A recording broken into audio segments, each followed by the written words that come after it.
Gemar Chatima Tova. May each of us find a way to seal ourselves and others for blessing on this Day of Atonement.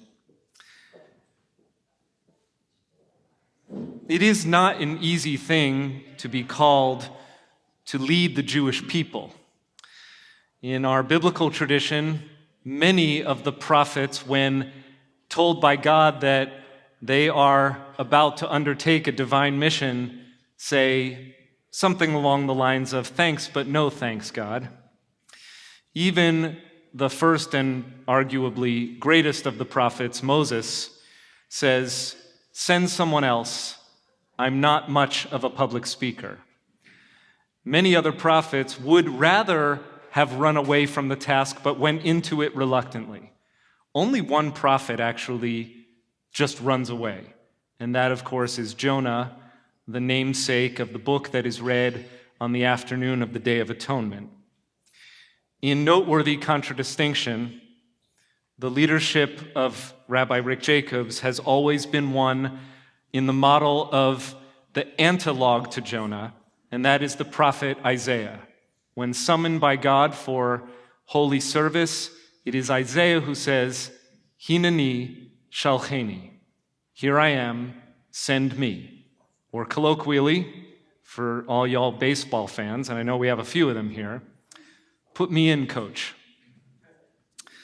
For 11 years, Rabbi Jacobs, and I know the exact duration of his tenure because it corresponds identically to my service to this congregation in the role of senior rabbi. For 11 years, Rabbi Rick Jacobs has served the Reform movement in the capacity of president of the Union for Reform Judaism. That is the aggregate synagogue arm comprised of the 900 plus or so congregations in the United States and Canada. And therefore, in the role of modern prophet, it is Rabbi Jacobs' pulpit to speak to the concerns not just of Reform Jews, but of all non-Orthodox Jews in the United States and Canada, but really globally. And so it was kind of a no-brainer to ask Rabbi Jacobs to come back as he has every year to hold forth on our bima during the holiest time of the year in what I know we both regard as kind of a family reunion, and to share reflections with us this afternoon before we once again hear the story of the prophet who ran away.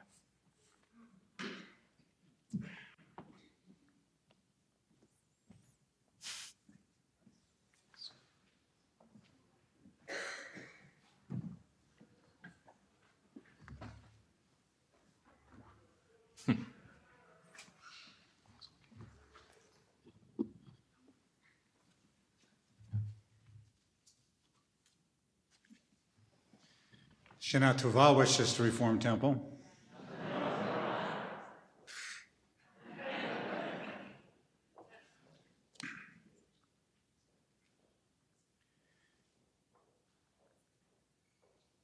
So a few weeks ago, I stood along the shoreline of Tel Aviv in the ancient port of Jaffa with a group of prominent black clergy and civil rights leaders.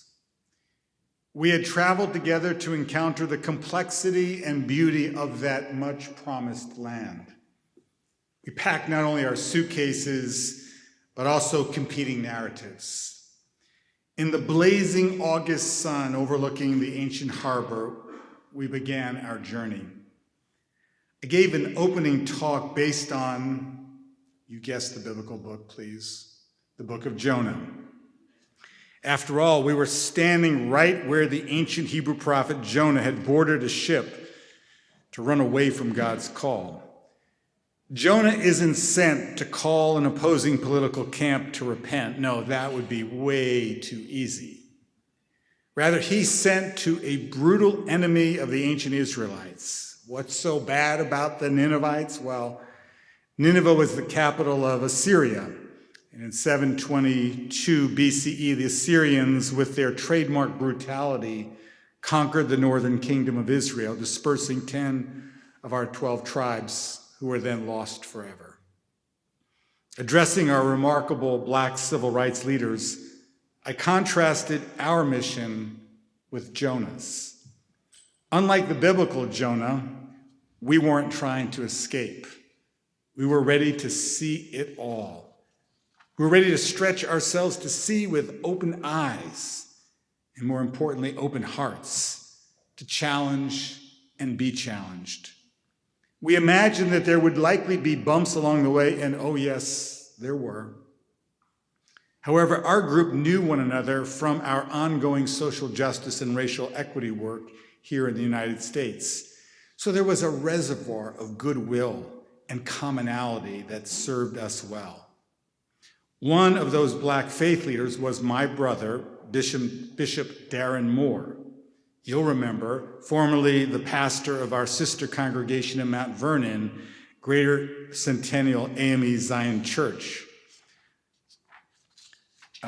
I would also point out that quite the preacher, and what an amazing leader. Well, in addition to Bishop Moore, another beloved Black faith leader, the Reverend Fred Davey, the Executive Vice President of Union Theological Seminary in New York City, who back in 1991, not all of you will remember, but in 1991, he offered the benediction right here at WRT at my installation service to become your senior rabbi. On our journey, we shared sacred places and many ritual moments.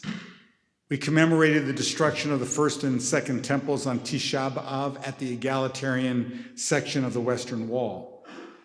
Bishop Moore offered an unbelievably soul-searing sermon in Bethlehem's Church of the Nativity, right in the very spot where Jesus is believed to have been born.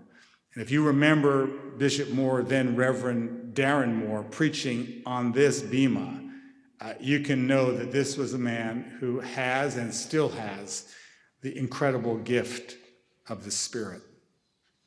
Well, our ancient and modern narratives collided, such as when we walked through a Palestinian refugee camp, seeing the occupation up close and very personal, or when speaking to a leader of the Israeli settler movement. These moments required that our group take deep breaths and consider perspectives that weren't always familiar or comfortable. We met with activists and leaders from across the political spectrum who complicated and challenged our assumptions. We spent time making our way through the heart-piercing exhibits of Yad Vashem, Israel's Holocaust Memorial. While the U.S. Holocaust Memorial is built on the National Mall in Washington, when we step out of Yad Vashem, and many of you have stepped out of the very same museum, we look out at the Judean hills. The symbolism is clear. In America, the response to what Elie Wiesel called the Kingdom of Night is a country aspiring to be built on liberty and justice for all. In Israel, the response is national sovereignty in the Jewish people's historic homeland, providing a home for Jews in need of a refuge, including those arriving recently from Ethiopia and Ukraine. But before we could leave Yad Vashem, we needed to pray and reflect on what we had just experienced. I asked one of our Christian pastors to lead us in a ritual of their choosing. And we gathered right along the grove of trees that are planted in memory of Umot Olam, Hasidei Olam, the righteous among the nations. Those altruistic non-Jews who risked everything to shelter Jews during the Holocaust. I pointed out the tree in memory of Yatsi and Art Voss, who sheltered 36 Jews in Holland during World War II. Some of you may remember WRT adopted Yatsi Voss as our treasured Christian rescuer for the last years of her life. I wanted our Black Christian leaders to know not only the horror of the Shoah, but also the inspiration of those who risked everything to save Jews from certain death.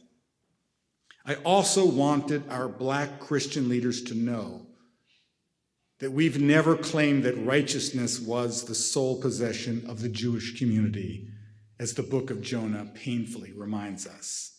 The non-Jewish sailors on the ship carrying Jonah away from his divine mission are quick to pray to quell the seas, saving everyone on board, something the Jewish prophet adamantly refuses to do. This story is mostly about righteous non-Jews, you'll have to admit.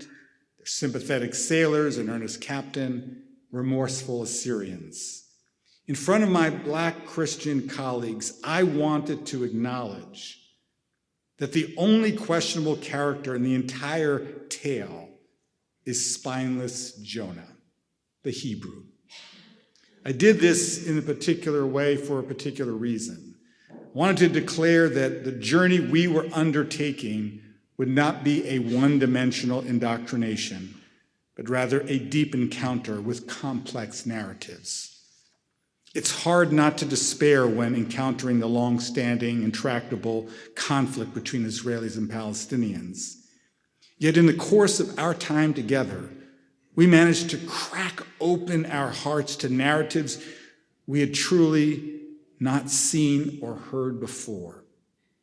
Just as we were sitting down for our Shabbat dinner to experience, thankfully, a joyful respite from the intensity of our week with singing, candles, and Kiddush, we heard the first reports of hostilities in and around Gaza, which had already become deadly.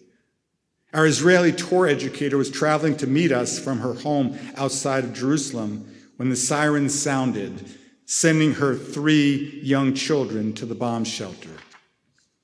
We weren't just reading about the latest round of violence. We were among those experiencing it in real time. We shared solidarity with Israelis seeking shelter from the hundreds of rockets and grief with Palestinians mourning the innocent deaths in Gaza, especially the young children. I believe the book of Jonah, which we're about to hear, challenges us to never, ever give up on the possibility that we can be reconciled, even with our enemies. Just a few weeks ago, the United Arab Emirates Foreign Minister, Sheikh Abdullah bin Zayed, may have been the first senior Arab leader to have laid a wreath at Yad Vashem's memorial. This gesture means everything to the Jewish people, and I can't stop wondering, what would be a reciprocal gesture from Israel? What a powerful way to commemorate the 2-year anniversary of the Abraham Accords, and what a hopeful way to begin this new year. And just before Rosh Hashanah, Israeli Prime Minister Yair Lapid stood at the podium at the UN General Assembly and affirmed a central teaching of the book of Jonah, that enemies can become partners in building a peaceful world. As a part of his remarks, Prime Minister Lapid said, "Peace is not compromise. It is the most courageous decision we can make. Peace is not weakness. It embodies within it the entire might of human spirit. War is surrender to all that is bad within us. Peace," he said, "is the victory of all that is good." The Prime Minister went on to say, despite all the obstacles, still today a large majority of Israelis support the vision of this 2-state solution, and I, he said, am one of them. He finished by saying, we have only one condition, that a future Palestinian state will be a peaceful one, that it will not become another terror base from which to threaten the well-being and the very existence of Israel, that we will have the ability to protect the security of all the citizens of Israel all of the time. I've had the privilege of working closely with Prime Minister Lapid in his various leadership roles over the past decade, and his address at the UN was nothing short of inspirational. I hope all of our Black clergy and civil rights leaders who journeyed with us along with many others will join me in holding on to Prime Minister's moral clarity reinforced by the book of Jonah. While faith is often the cause of division and hatred in our world, our faith can also spur us to perform transformative deeds. Beloved Westchester Reformed Temple, beloved friends, I look out, you're wearing masks, but I see you. And I know you, and I remember you, and I love you. And I would just want us on this Yom Kippur to remember that our Jewish tradition obligates us to never, ever give up on the work of shaping a more loving, just, equitable, and peaceful world, no matter how challenging it might be. Even at the end of the book of Jonah, the Hebrew prophet, he just doesn't get it. He's all worked up over the death of a little plant that gave him some shade from the oppressive Middle East sun, but he couldn't care less about the fate of thousands of fellow children of God. Till the very end, Jonah can't extend his concern to those whom God has forgiven. There are surely ominous clouds looming over 5783. Are we on the verge of a deeper descent into darkness, or will the new year surprise us with a transformation similar to the one Jonah reluctantly initiated with his ancient enemies? Prompted by Jonah's half-hearted call to repentance, the ancient Assyrian enemies of our ancestors did the work. They did teshuvah, not a little bit, but all the way. And they turned from hate and violence toward respect and decency. The book ends with a harsh verdict for Jonah, but the jury's still out for all of us and for all who live and lead in this world awash in hate. Will we run away from our call to heal that which is broken, even hopeless? Or will we rise up and build bridges of trust and hope with unlikely partners for peace and justice? Seems like just the right kind of questions to ponder during the waning minutes of this Atonement Day. Shana Tova.